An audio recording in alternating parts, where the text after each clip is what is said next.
Peace and blessings, family, and welcome to yet another episode of Cool Jazz Conversations. My name is Marcellus Shepard, the Bassman, and how incredible it is to be in good company. Our guest today, kicking off Jazz Appreciation Month, happens to be from Baltimore. Please welcome drummer, pianist, organist, Quincy Phillips. What's to the up, Cool Jazz Bassman? Conversations. How you doing, man? Come on, man. I'm with the Bassman, so you know I'm good. You already know that. Brother, Man. it has been a while, but I tell you, it is so good to put eyes on you. Right man. Hey, man, blessings, bro. Thank you. How's the family doing? Man, everybody's doing well. Mom having a little health challenges, but she's gonna be fine. So, but everybody's well. I'm glad to hear, brother. I know, being the great drummer that you are truly missing being on the road right now. As I would venture to say that there is no greater feeling for Quincy Phillips than being on the bandstand, if you will, sticks in hand, going through one of your patented drum solos with your eyes closed and you just hitting any and everything out there, man. And I know you haven't been able to do that, man. So how has it been? How have you been able to contend with not being able to be on the road right now? It's been different, but to be honest, man, I've enjoyed time home.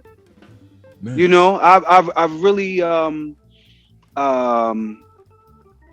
I've really been enjoying just being home, because like you said, now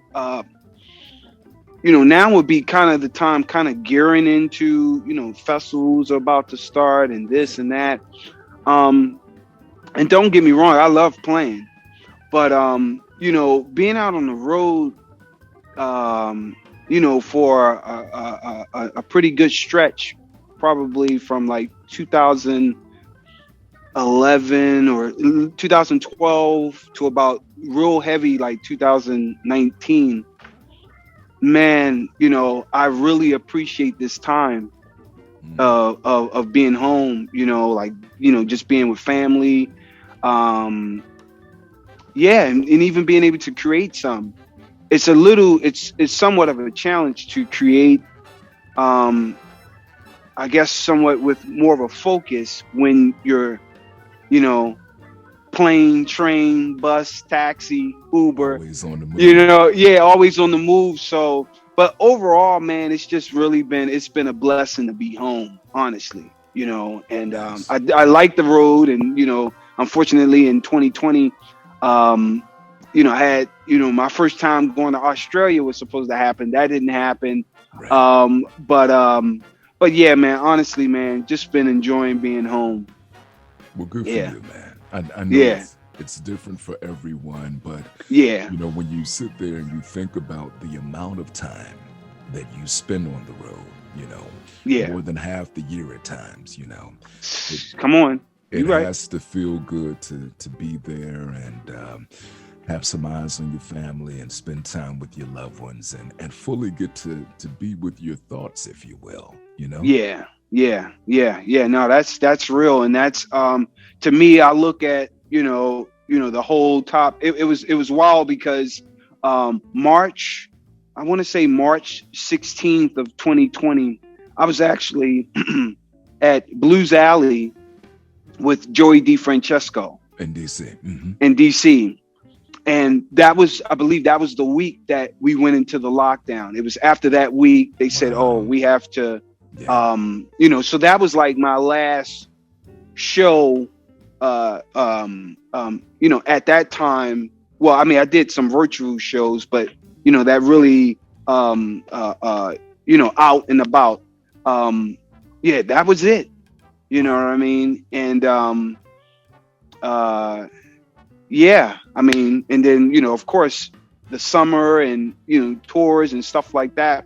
Supposed to have been doing a Europe tour with McBride in Europe. Yeah. In like the latter part of 2020. was supposed to have been going to Japan and some other places and with some other artists, but yeah, I mean, here we are. But what I was gonna say, this whole thing for me, it just seems like more of with your car and stuff, you have to go take it in like check up and alignment and all that type. So I really look at this time as it has been an alignment for me. I've been able to take this time and kind of get aligned and music is huge, but it's not everything. It's not everything. You have to make sure that mentally. Yeah. It has to be balanced, man. That's what that's what I'm learning, around right now, man. It's really just trying to get some balance. Right. And but yeah, man, it's been great, man. This is people be like, man, are you serious? I'm like, man, this has been a rich time for me personally. Yeah. So yeah. And it's funny that you're sitting where you're sitting right now in the church. Yeah. Because you are, one of the things that I love about you, Quincy, is that you love the Lord and you are not afraid to show it. Whether you're on Instagram or Facebook composing a song or hitting some chords, because not only of course are you a great drummer but a great pianist as well, an organist, and you share your faith with the world, man. Talk about how your faith has sustained you in this business and kept you from going in the wrong direction. Yeah. I love this time in terms of where we are in terms of and I don't think it's a cliche, just keep it real. You know what I mean? So like we're in a time period where people, even if people don't agree, if it's, I guess, in a respectable manner, and if they can sense that it's authentic and real, that's it. They're like, okay. And they may, everything may not be, cut straight out, but they respect that. So, yeah, man, this is just me. I've grown up in the church, but not until around, 2000, that I, like really wanted to, I guess, understand, God more in his ways and all that type of stuff. I grew up in the church, but I didn't really, that real personal connection or relationship. So about from 2000 on, that's what's been happening. And, I just feel like,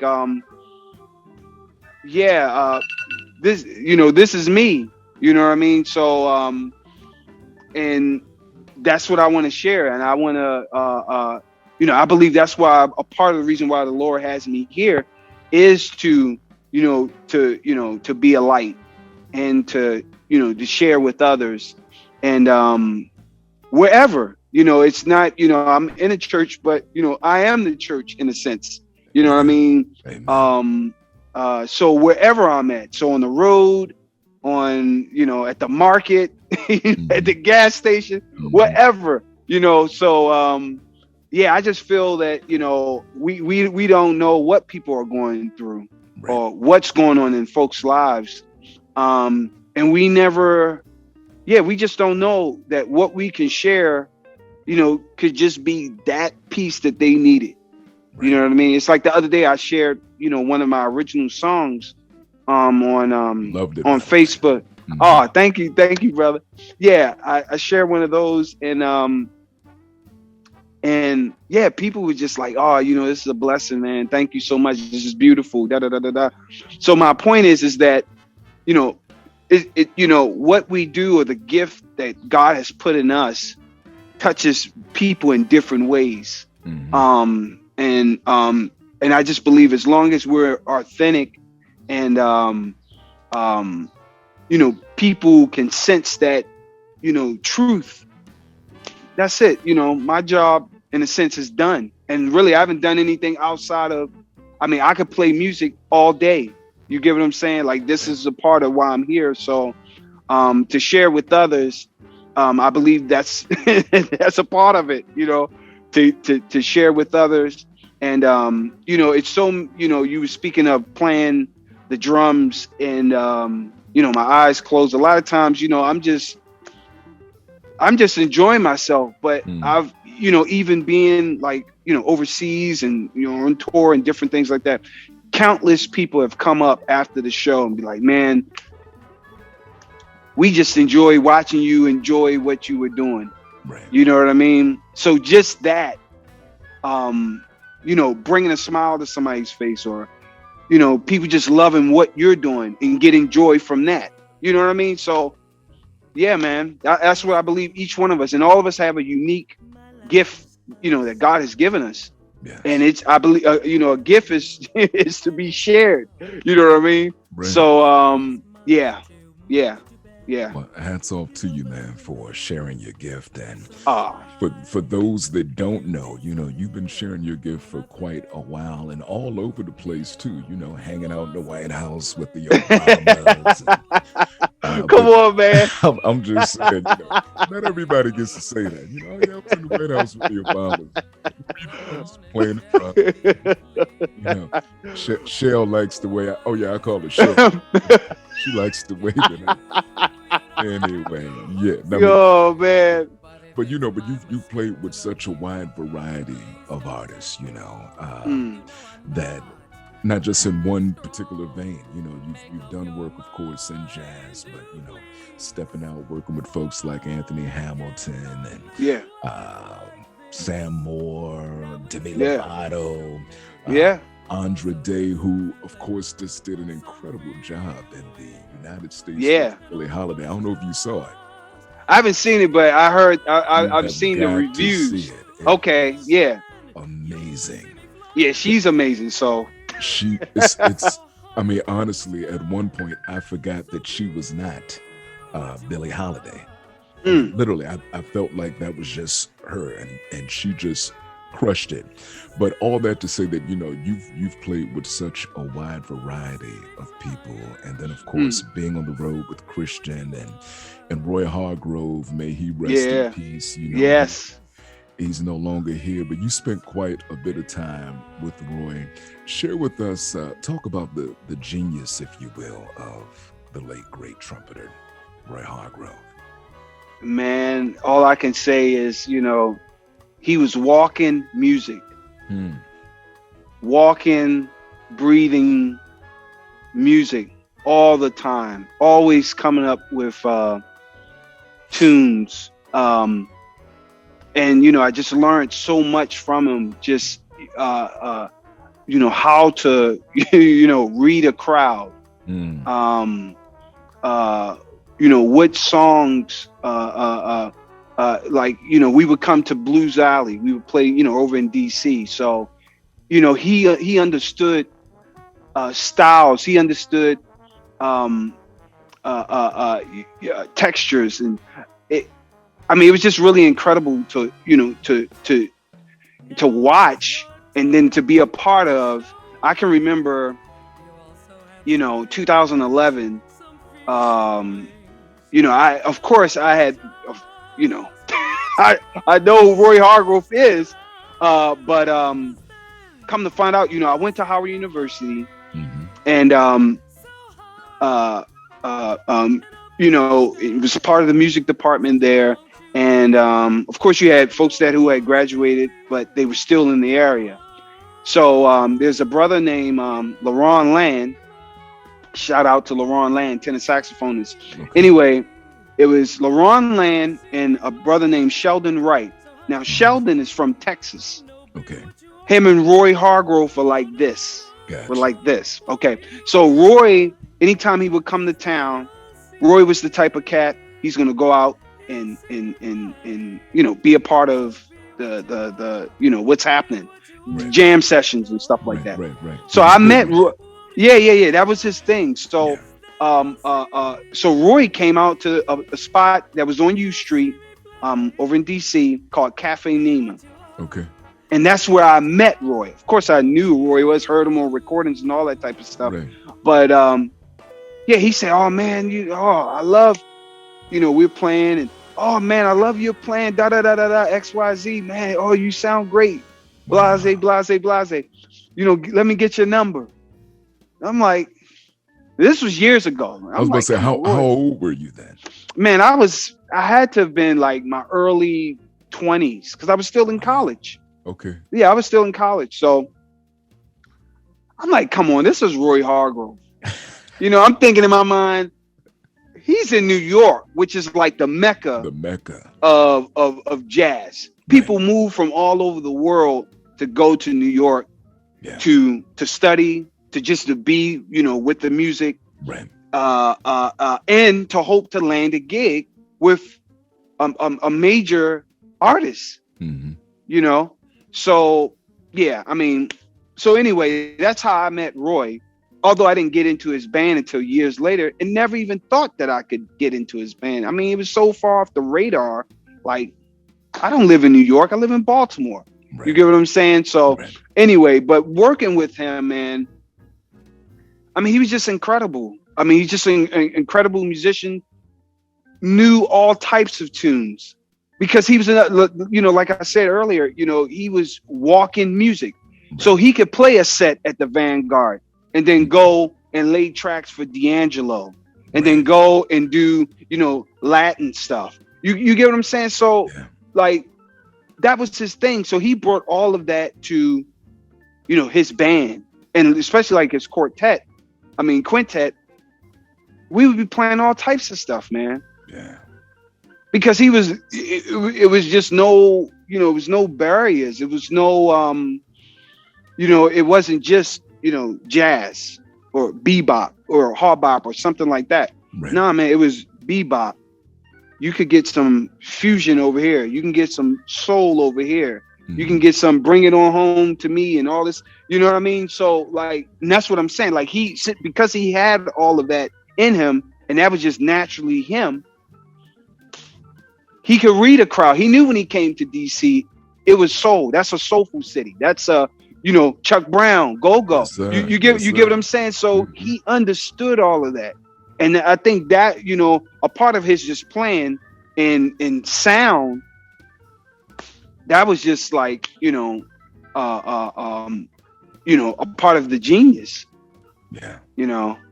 just amazing, man. Just like, I can say that, thank God I was able to go to Roy Hargrove University Oh man. for 7 years, Oh man. and study, what I Right. mean? Because, man, I mean, just rich. So And- tell me this then. In those 7 years, what did Quincy Phillips learn about himself? Yeah, to not be afraid. To not be afraid. Yeah. And yeah, remain who you are. Hmm. So, for me coming, from the church and wanting to, strengthen my relationship with God and, technically going out into these venues and this is going on and that is going on and stuff that, hangs around the music and Yeah. influences and stuff like that. It's very real. Yeah, it is. And if you're not like, if you're not rooted, if you're not grounded, man, you can get swept away Like that. easy. Yeah. So, and once again, I'm not trying to sit here and say I was perfect. Please don't. I'm not putting that out there. Right. But my point is that you have to you. I don't think you'll. I think there's enough stories, and we can watch enough documentaries of people that had incredible gifts, Mm-hmm. and we watch and we glory and we stood in awe of those gifts, and yet the end was for a lot of them, time was just cut short. Yeah. End was just like, man, what happened? Right. You know what I mean? So that grounded and that having that connection and having that just wanting to be real. Like, I truly believe this thing. I know it's real. So that's not to say that it's easy, being out there, because it's stuff. You're still human. You still see, you still smell, you still hear. You're not secluded. You're not away. So yeah, you have to. You got to be grounded and you got to be strong. You got to have something. There has to be some type of foundation there.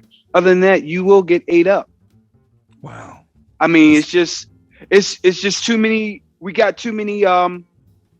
Type in any star you want, any documentary, or just go and watch. Right. It's vices everywhere. Yeah. So, yeah, but that was one of the main things that, and it was wild. I'll tell you this one story. We were in San Francisco again. I think it was my first time playing at Yoshi's in San Francisco. And so I already know that, Roy's, thing is, hey, after we get finished playing, we're going to go somewhere else and jam and play. So I don't know what happened this time. But anyway, I mean, it was just like everywhere, he had folks that he, knew there already. So we went to one place and they were just finishing up. He's like, oh man, where else? All right, we're going to drive somewhere. We drove somewhere else. And same thing. It was like it was already over. We was like, man, what is going on? Where the cats playing at? You know what I mean? Right. So anyway, but the cat, and there was a few of us, in the band. It was in the car with this guy. And so the guy said, man, we gonna go, let's go to a strip club. Hold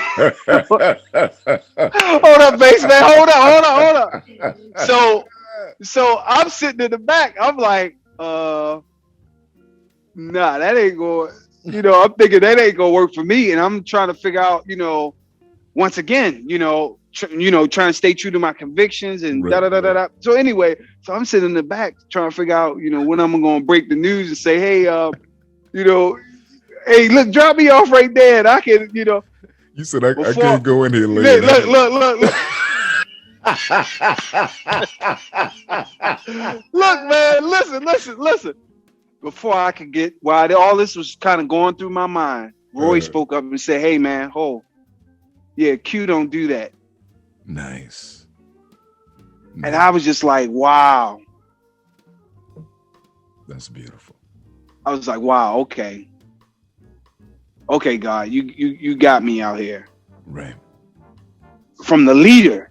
Right. So, yeah, that's what I just said all that to say, once again, going back to your light and who you are. Yeah. Yeah. Yeah. If it's real, it's real. Yeah, man. And people respect that regardless of where they are and all that type of stuff. I ain't getting into that, but they respect it. They will. If you were true to yourself, they have no choice. Nah, but to respect yeah. who you are and not try to put you in situations that don't line up with your moral compass. Sure. So, but that was one of the, in those 7 years, man, is not to, not to be afraid. And just, love the music. And I'm talking about even recently, like, man, like, okay, like, oh, so almost like a revelation. Oh, so this is what I'm supposed to be doing. Wow. Like, wow. Okay. This is a part of, what you've given me. Oh, okay.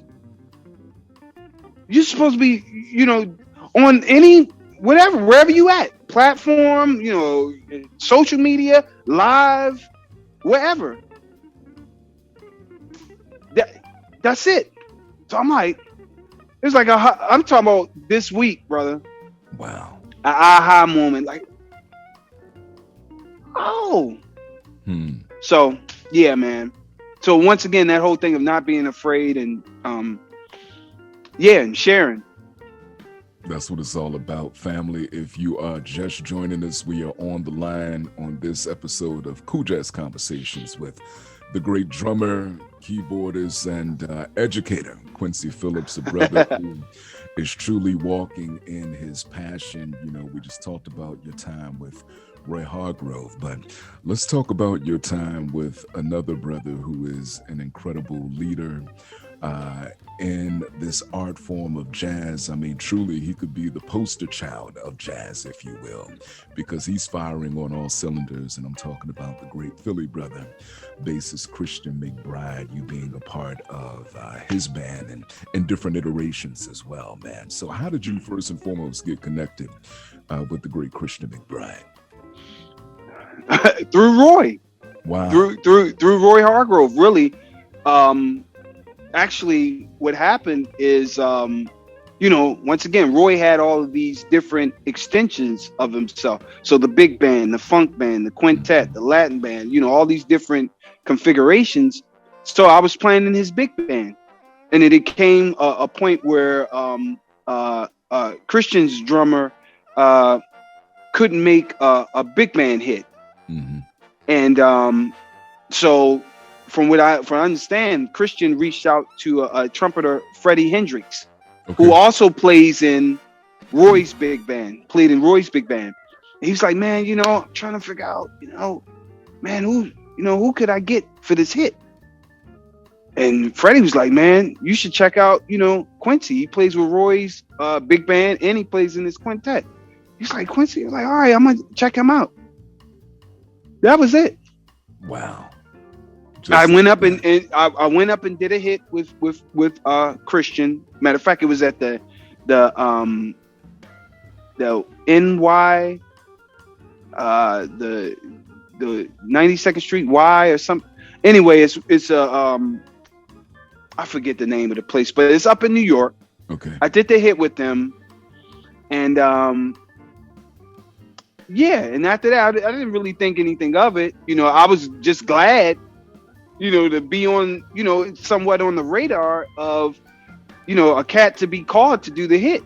You know what I mean? Right. And then it came a time where, the other drummer, Ulysses, he started to branch out and do some more. Yeah. Mm-hmm. Incredible musician. Yes. Educator. Mm-hmm. He, started to branch out doing more things, under his own name. And the chair became available. Right. And the manager hit me up. He said, look, man, would you want to do something like this? I'm like, yeah, what do you mean? What? You damn right I would. Plus the fact like, that you're already doing it. I mean, there's but man, let me tell you this, man. Coming up, listening to these recordings and listening to these cats. Roy.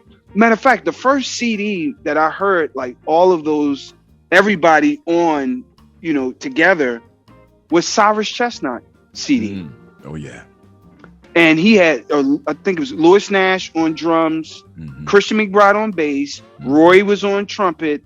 I want to say, I forget, it was another cat on there, Tennessee. I think he had a rack of guys, cats on there. And man, I can remember being in high school listening to that CD and like, man, it was like a dream. Like, man, I wish I could play, get with these cats, man, play with I mean, these are the lions, what I mean? Man, those are the crew. And to look years later and see, like, this is what's happened. So that's how I got with Christian. Right.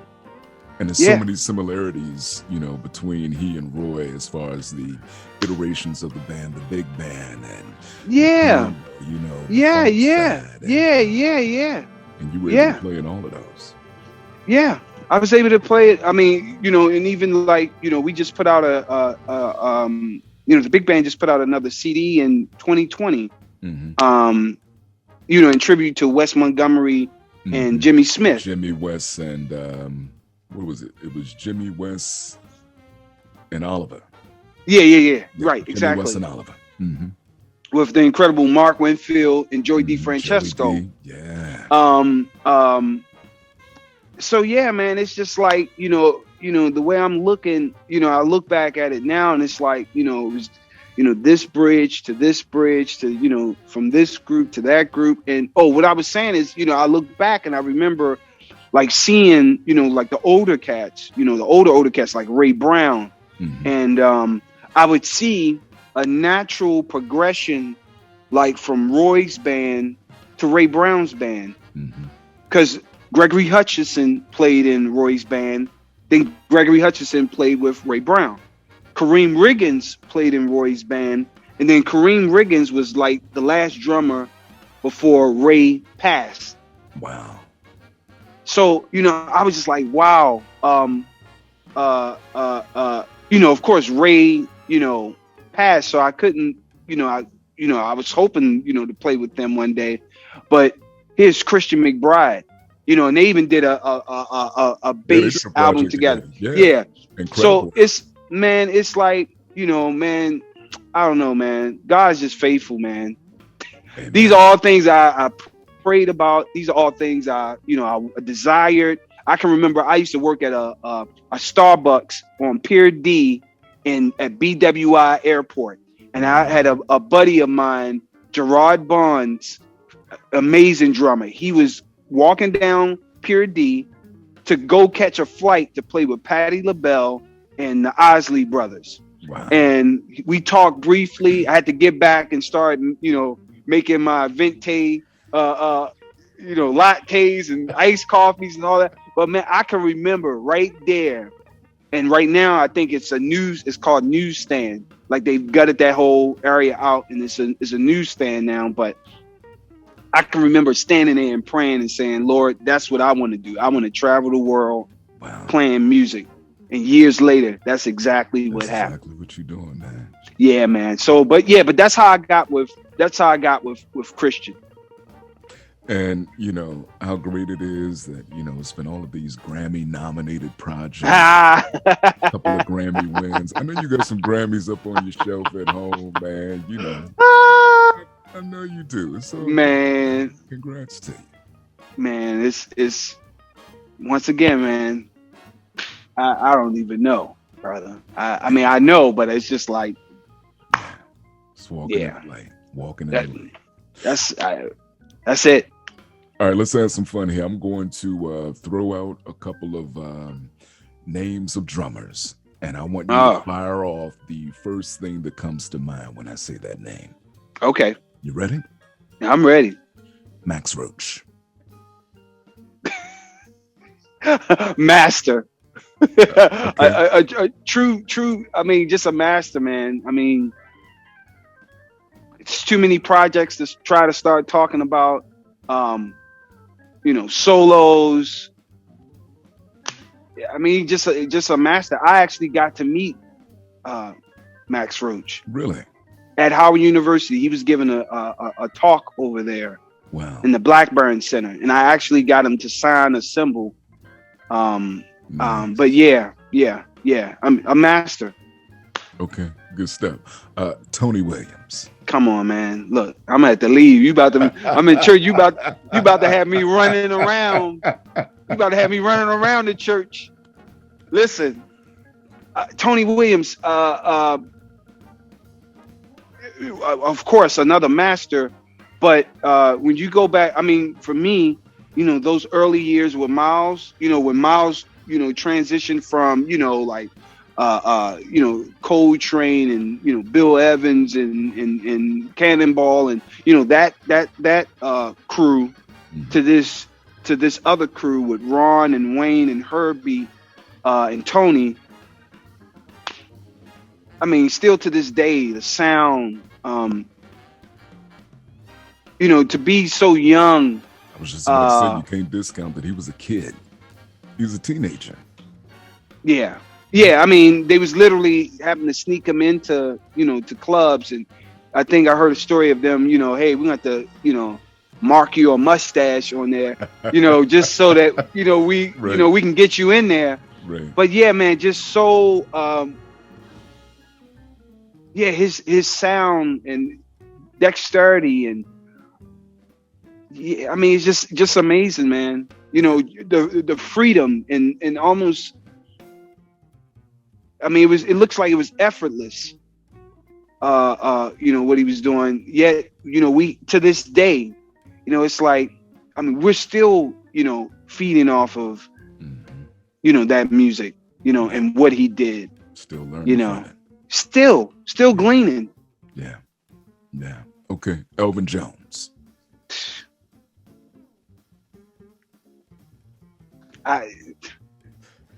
These are all masters. These these are all the masters. Once again, you know, for me, that, you know, the work with Train. I mean, it was like you know, he was opening up the sky, you know, with his plan. It was like a whirlwind. You know, being his plan, and definitely being a part of that, that group with Train. Yeah, man, just I mean, these are all the cats that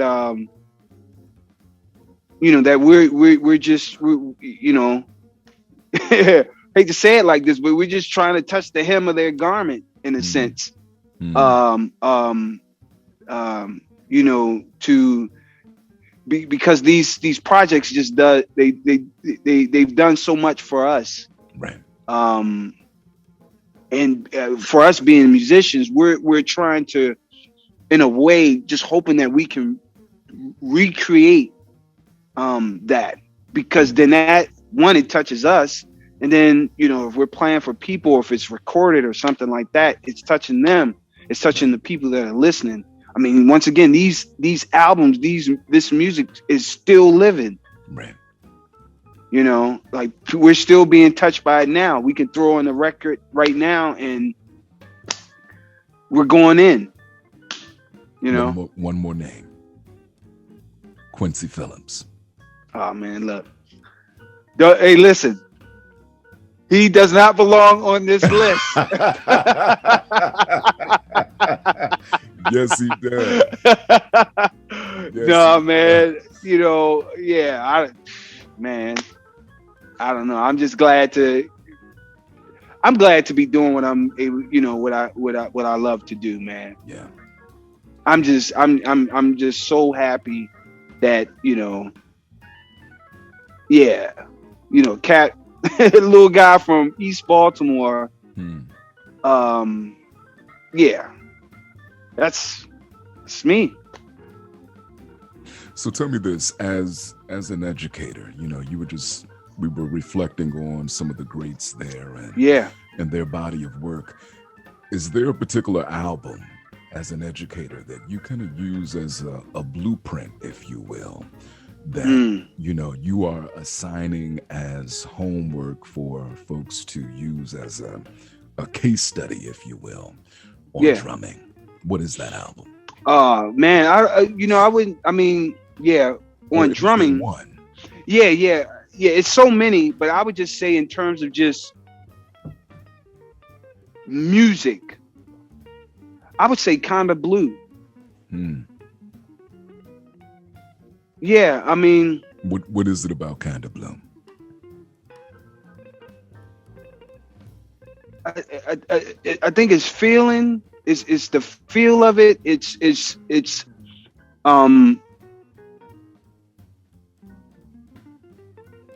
simplistic in a sense, but it's just so rich. You know what I mean? Yeah, man. I just think that it's, and I don't even know the data on this, but yeah, it's probably one of the most played records, or most recognizable. Most played, most purchased. Yeah. You see what I'm saying? Yeah. So that, to me, that's testament of, you know, just how it's touched so many people. Yeah. And, you know, we're talking about, this is like this is clearly the 50s, right? 59, I want to say. 59. Yeah. This is 2021. Right. So there's something in it that generation after generation after generation after generation keeps going back to it. You know what I mean? So to me, that's testament that there's something there, that it encompasses and it pulls a big number in, you know, and that's, you know, I mean, music is meant to be heard and felt. So yeah, I would say kind of blue for me. Nice. Yeah. You know, as we're sitting here talking about this, I started thinking about Miles in that era. And then Miles in the 70s, where he ventured off from the traditional sound. Yeah. And there were those who went with him, and then those that said, no, this isn't. Yeah. Do you think that, and because Miles was one of the first to do that, and then, you know, Freddie and many others behind him. But there was a period, you know, late 70s, early 80s, where I feel that jazz, straight ahead jazz, kind of suffered, if you will, as a result of Miles, Herbie, and others going in another direction. What do you think, or how do you think the art form would have been sustained if, in fact, they just stayed in that one vein? I mean, I think it would have definitely, you know, would have, of course, been sustained, because by that time, their names were huge. You get what I'm saying? As opposed to, around the world. But they would have suffered. You know, it's like, you know, I saw a documentary with, you know, talking about Coltrane, and they were just saying, once he did, you know, Giant Steps and Countdown, he could never return back to that. Right. You know, so it's almost the same thing. It's like, you know, Train just kept doing this until he was gone out of this world. Right. You get what I'm saying? And his music kept this, and this. I think his last concert, or one of his last concerts, were here in Baltimore. Oh wow! At the Left Bank. And they were saying how the room was full, and then I think he played one tune, and that was the whole first set. Wow. And people left, you know, because at that time he had gotten, you know, into the avant-garde type thing. So and everybody couldn't receive that. Exactly. So my point, even with, you know, how we were just talking about, you know, the greats with Miles and Herbie and, you know, these different folk. Sure, they could have stayed in and kept playing, you know, what, you know, the stuff from the 60s, in a sense. But they would have suffered, I believe. It wouldn't have fed this. It wouldn't have fed them. You get what I'm saying? Yeah. And I think that's a delicate balance, because it's just like, even with playing with Roy, you know, he had a song that he wrote back in, I think it was maybe like 2006, 2005 or something. Anyway, it's called Strasbourg Saint Denis. Yeah, man. Come on now. So exactly. Yes, So one of my favorites. Yeah. Everybody loves that tune. But here's the thing. Roy was the type of cat, man, was like, you know, it kind of got to the place where at the end of the set, we almost had to play it. You get what I'm saying? So it was almost like, if you can have in your mind, you know, the ball and chain type of thing wrapped around your ankle. You get what I'm saying? So as an artist, you know, everybody has their, you know, different. It's like you hear Anita Baker Rapture. It's almost she has to sing that exactly. Right. Or, you know, if Luther Vandross was still around, there's songs that he almost got to do almost exactly to the T. Right. You know, Tevin Campbell and his, you know, that first hit he had, you know, with that high pitched voice. Can we talk? You know, exactly. So, but that's the thing, man. Yeah. You know, so when it's that type of art, Sure, but to answer your question, yeah, they could have stayed in where they were, but I think they would have suffered Right. Wow. from an artist standpoint, a music standpoint. Yeah. And growth is Yeah, so beautiful, man. it Growth is is. beautiful. And I think that one thing that we as consumers of the music, we forget. Sometimes we look at these artists and we hold them in high regard, but it's all about what we want from them Sure, and not necessarily what we're willing to receive from them exactly. in their own personal growth. So Yeah, I get it. And when you have something inside of you that's burning that you have to get out, yeah. as you're composing, and you never know where the good Lord is going to take you, you know? You don't know, and You you don't don't know know. where that music is gonna go. Right. You just have to That's the other surrender thing. to it. Yeah. Yeah, yeah, yeah, yeah, Wow. yeah, Incredible, man. yeah, If, man. if you were just joining us, we are on the line here on Cool Jazz Conversations with the great Quincy Phillips. Quincy, you are a brother that every time I see you on the bandstand, I mean, you're quite dapper, suited Hey, up, booted, everything. try, Where did that come from? man. Because You not know, everybody on the drums does it. Some cats are yeah, dressed a little yeah, more relaxed, but you got the full yeah, bow tie on or a full Windsor knot going, double Windsor. yeah. Dixie.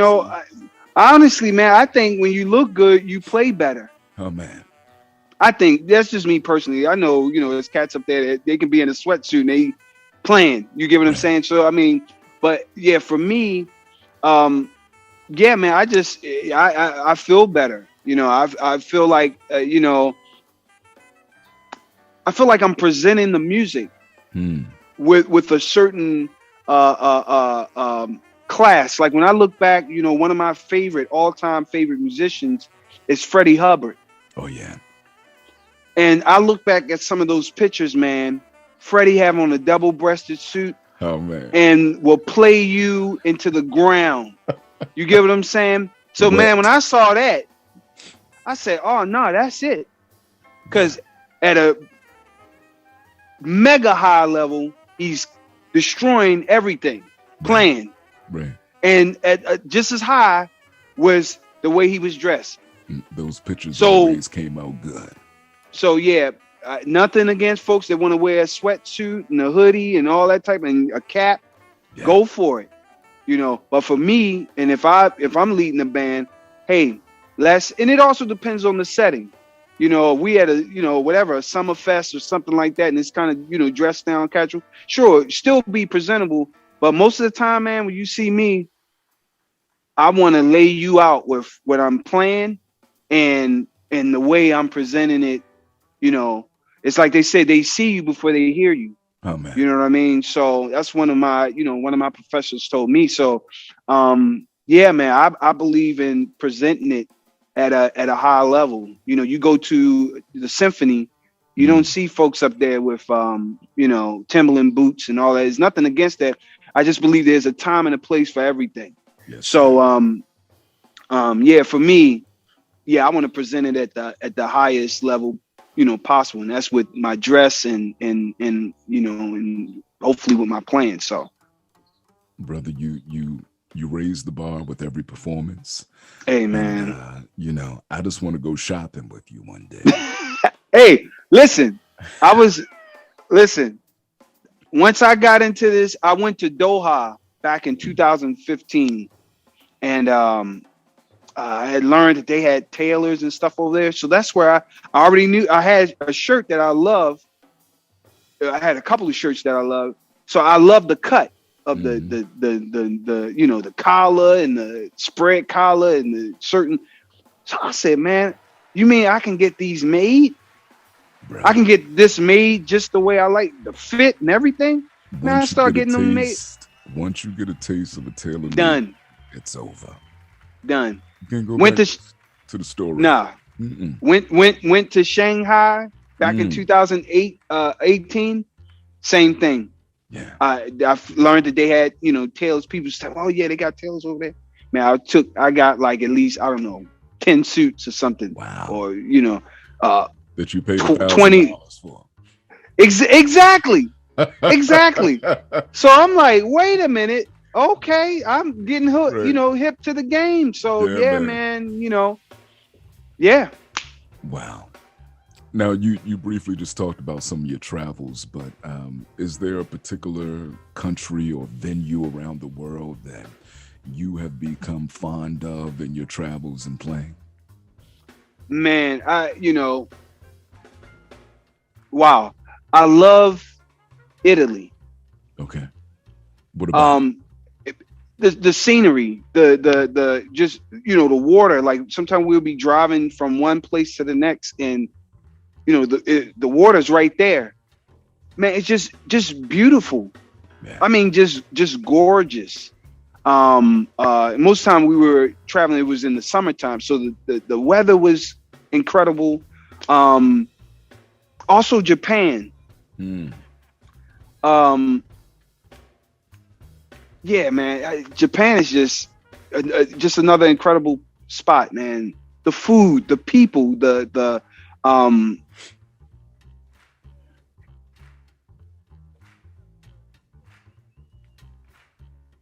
yeah, I don't know what it is, but uh, how can I say it? They're it's just, everything seems genuine. Mm. Everything is just at a super high level. I went there and I played at the Cotton Club. When I got there for sound check, it was like 10 snares sitting on the floor. And they were just like, well, yeah, it was like, well, which one would you like, to use? Wow. That's unheard of. I'm like, what in the world is this? 2, 3 snares set up. But my point is that, it's at a high level. Everything that they're doing over there is just at such a high level, and it's a genuineness there. And I don't know. I mean, I don't know how they did it. I don't know, but I think it has something to do with because I've seen like memes and like, yeah, mainly a meme or a video, and I just think it's how the children come up, and the way they understand things, that brings on this level of genuineness, of, man, it's just rich. I don't know what it is, but everything they do is at a high level. Nice. Well, Yeah. everything that you do is at a high level. Hey, man, listen. I'm learning. You see, I'm gleaning from here. I'm gleaning a little bit from here, and yeah, man, listen, I'm trying, brother. Tell me this, man. You've played with so many greats over the years. When are we going to have something from and presented by Quincy Phillips himself? When you need your own combo, big band, trio. Man, I gotta really use this time wisely and continue to line up. I need to do something this year, at least by the latter part of this year. A project, even if I'm releasing stuff, because I can record I have friends and stuff, like I could send stuff to people and get them to get the work done, Right. and just release stuff, release 2 or 3 tunes every month, and then maybe at the end bring a package together and then release that.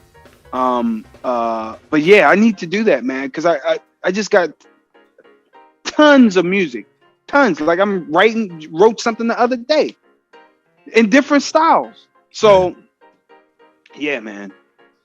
Now 2021.